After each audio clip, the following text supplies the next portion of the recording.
This is Peter Propp, and welcome to another episode of BioCT, Stories Behind the Science. Hi, thank you for having me. I'm Colleen Cuffaro. I'm a partner with Canaan Partners, which is an early stage venture capital firm. And I sit on the healthcare team where I lead investments in early stage biopharma companies.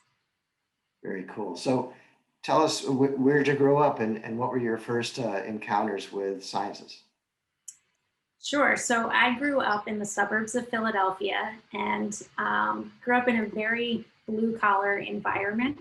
So my first introduction to the sciences was really in high school when I took chemistry, and I absolutely fell in love with it.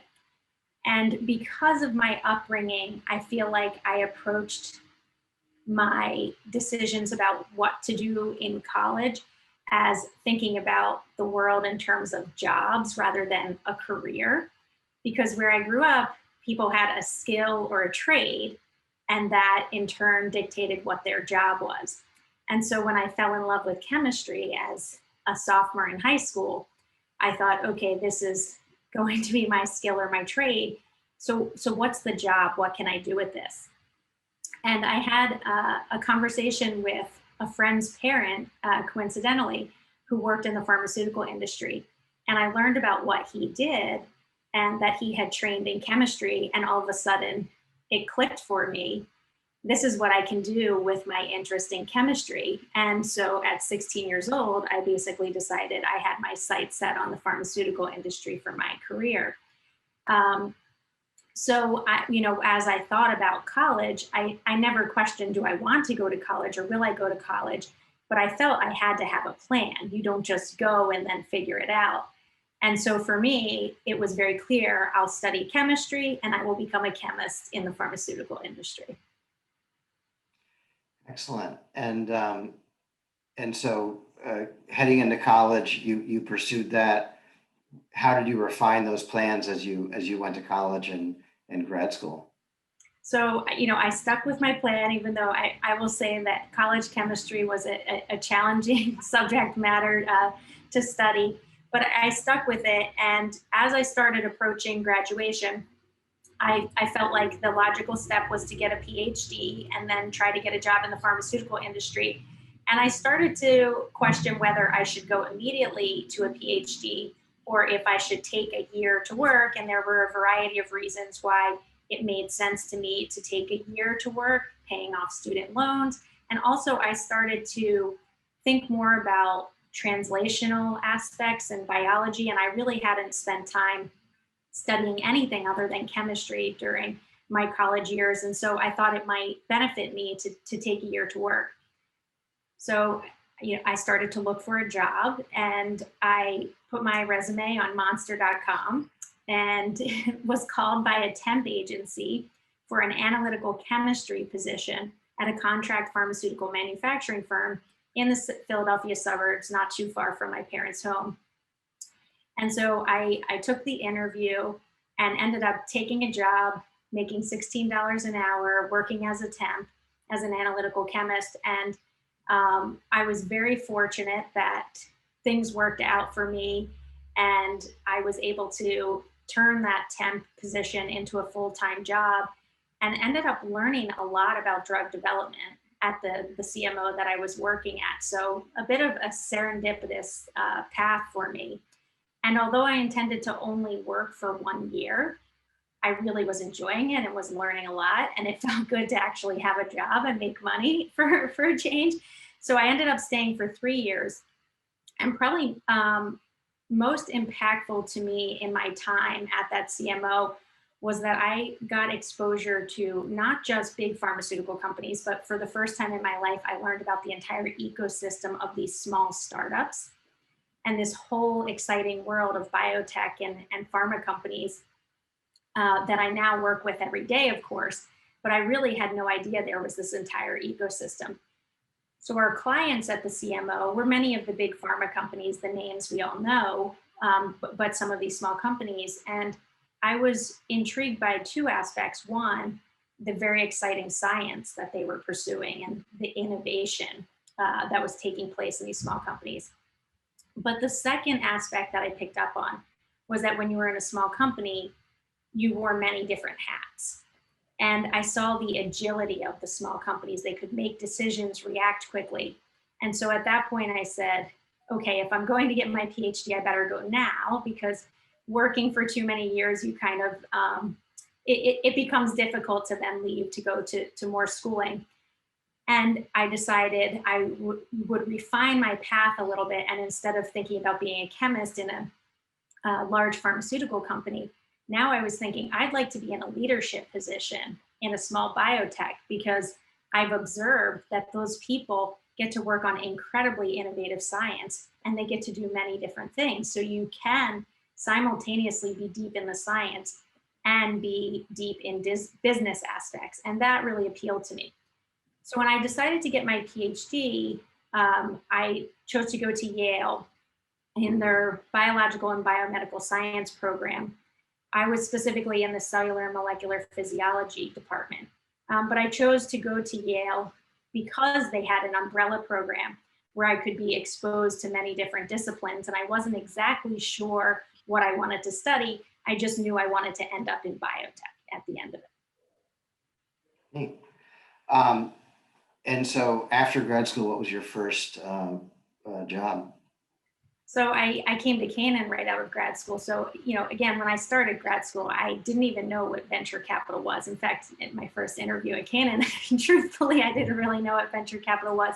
So I certainly didn't have my sights set on this career path. But I was interested in early stage biotech, and what we do, of course, is very directly intertwined with early stage biotech. So again, a bit of a serendipitous event, but I was part of an organization called the Yale Healthcare and Life Sciences Club. And one of the general partners at Canaan came to give a talk, and he talked about his career path. And it was the first time I actually heard what venture capital was. So while I had been very interested in early stage biotech and had decided that was where I wanted to land after grad school, I never asked the question, how are these companies funded? I just really thought in a scientific mindset and less about the financial aspects.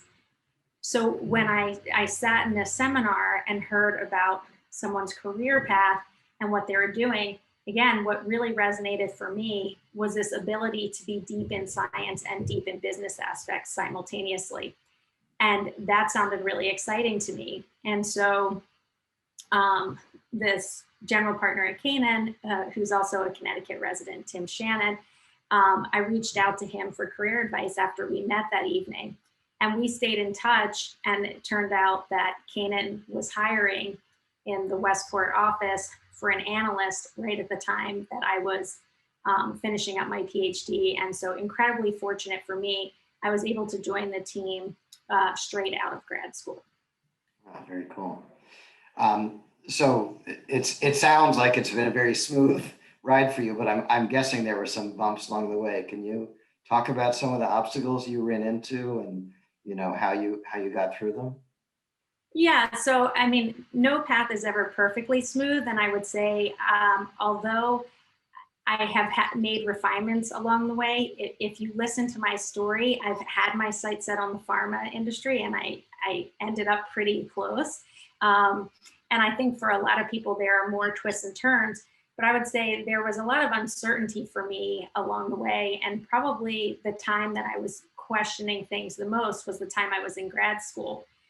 Because as anyone who's done a PhD knows, there are a lot of ups and downs during a PhD program. And because I never entertained the idea of doing a postdoc or pursuing the academic route, it was challenging at times to keep going, knowing that in the end, I wanted to end up in industry, and there was potential to get a job in industry instead of finishing the PhD. But I continued to just push through, and now I'm so thankful that I did finish my training, because I find it incredibly useful for what I do. I honestly don't know how I would do my job at Canaan without my scientific training. It's really the foundation for everything we do.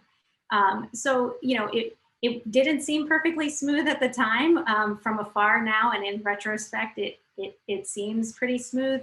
But there are definitely moments along the way where I questioned, is this the right thing to be doing right now?